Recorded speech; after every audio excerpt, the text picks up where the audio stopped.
di tanah belakang masjid.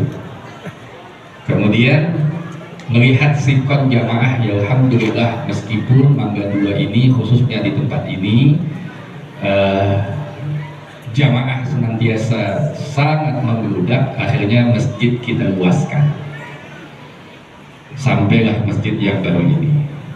Mau tidak mau, magam saya punya kakek akhirnya ikut masuk ke dalam bagian masjid yang baru. Paham ya? Paham.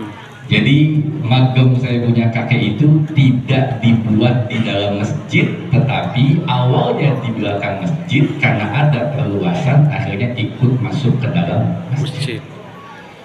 Kenapa saya bilang begini?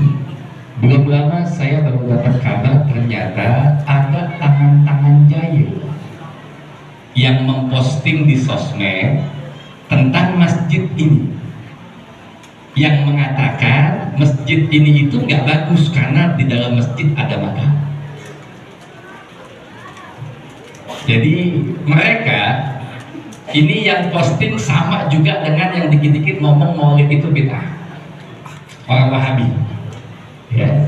Makanya antum yang cinta dengan maulid Nabi, yang suka datang di maulid Nabi, usahakan paham kenapa kita bikin maulid supaya Wahabi nggak banyak ngoceh. Cuma kadang-kadang kita kalau bikin maulid cuma karena doang. Ente kenapa bikin maulid? Ya di kampung gue bikin ya gue datang. Masjid gue bikin gue ikut. Jadi diposting ini masjid, divideoin sama dia. Kemudian magam itu divideoin dan sebagainya, dianggap masjid ini nggak sah mungkin dipakai buat sholat karena di dalamnya ada magam, di dalam masjid ada magam. Tapi ibadallah, ada satu masjid, bukan berarti saya menyamakan, bukan.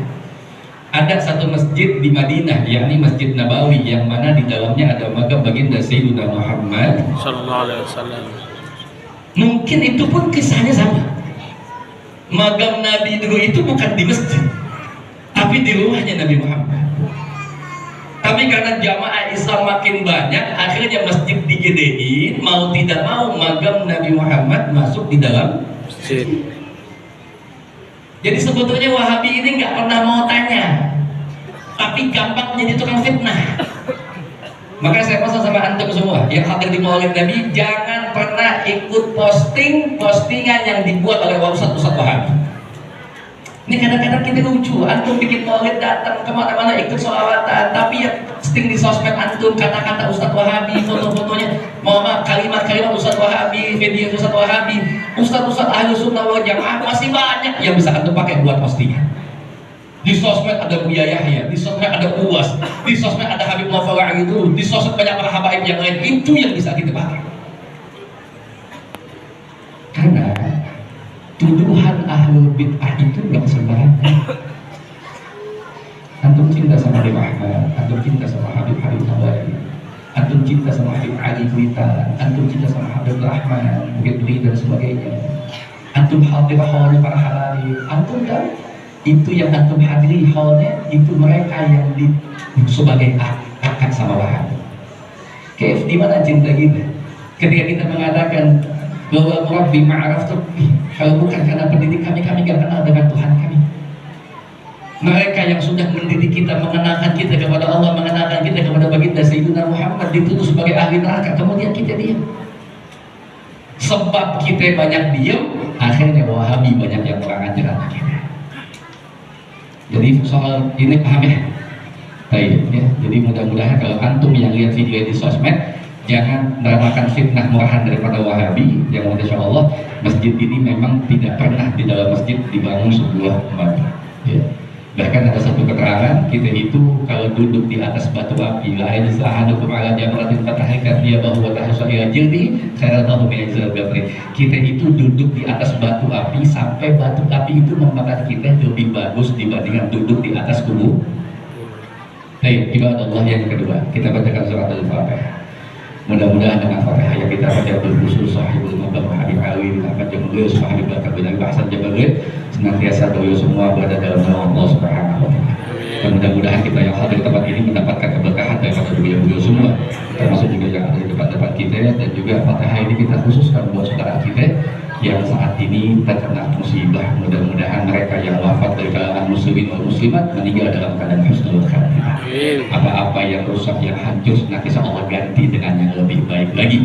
Sebagaimana doa yang diajarkan Nabi Muhammad, Allahumma ajurna fi musibatina wa khulif lana khairan minha. Ya Allah, kami terima ini musibah dan mudah-mudahan mendapatkan ganti yang lebih baik lagi. Amin ya rabbal. Kenapa kita doa? Karena doa itu yang saat ini dibutuhkan. Betul? Makanya kemarin ada 212. Ada yang datang? Yang datang 212 ada? Datang? Saya tanya sama antum, waktu di 212 diaktif, kita ngapain aja? Tahajud, kemudian sholat berjamaah, kemudian kita bermunajat, betul? Gak ada yang kita buat yang lain kecuali kita berdoa kepada Allah. Tapi yang sedih, yang anti dengan 212 banyak.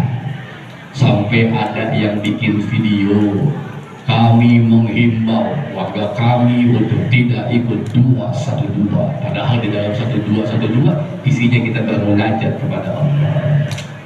Tapi aneh ya ikhwan, makanya kita mesti lebih jelas. Kok bisa mereka dengan 212 yang padahal isinya cuma mohon maaf, kita baca doa sama Allah, kita doa sama-sama, kita sholat berjamaah. Bahkan momentum 212 adalah momentum ketika umat Islam bersatu di Indonesia mengatakan penolakan terhadap penistaan kepada ayat-ayat sucinya Allah. Kalau begitu saya tanya, 212 bagus nggak? Bagus. Kalau terus dibikin tiap tahun mau datang nggak? Mau. Harusnya yang mereka anti jangan 212. Kalau mereka mau anti sama yang kemarin ngebohongin emak-emak. Betul? Ngundang datang ke GBK, katanya mau istighatsah. Nggak tahu nih di GBK nonton dangdut, betul? Ada yang begitu? Pakai ngomong pemimpin yang mikirin rakyat, yang rambutnya putih. Besok RT dipikok semua rambutnya. Nggak apa, pemimpin bukan dari tampang, betul? Yang tampangnya culun tapi sadis, ada nggak? Yang tampangnya culun tapi jahat, ada nggak? Yang tampangnya sadis tapi baik, ada nggak? Patokannya bukan tampang, betul?